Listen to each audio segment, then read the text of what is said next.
Ojiro was on a date with you at his favourite water park when he saw your ex-boyfriend.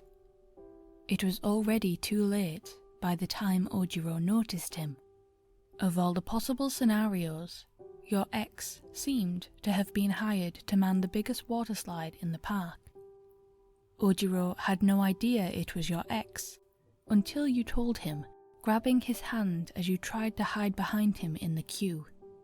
He wasn't the type to pry into your past relationships, but your reaction told him your ex was bad news.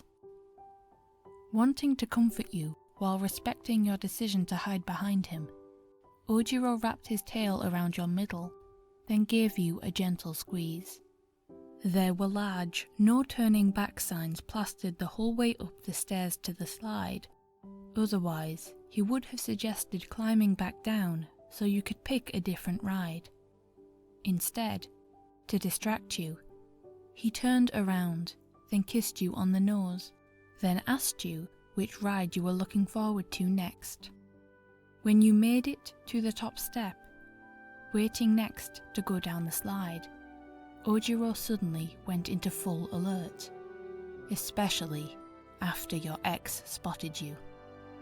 He had the nerve to try and grab your attention like he wanted to chat with you.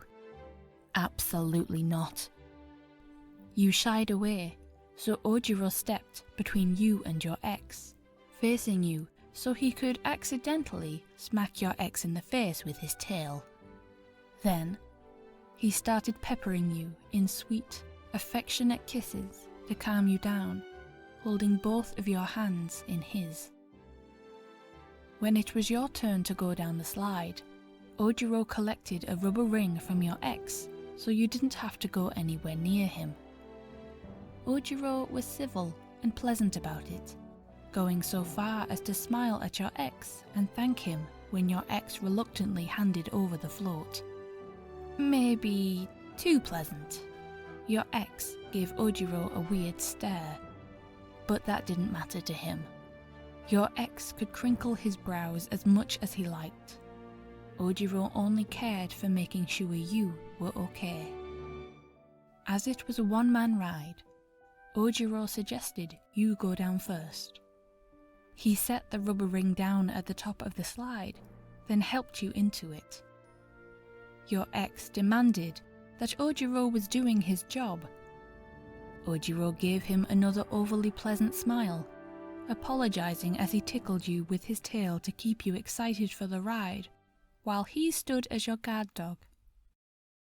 When the klaxon blared to tell you it was safe to set off, your ex made a move towards you, so Ojiro gave your rubber ring a purposeful push with his tail, placing a soft hand against your ex's chest to halt him.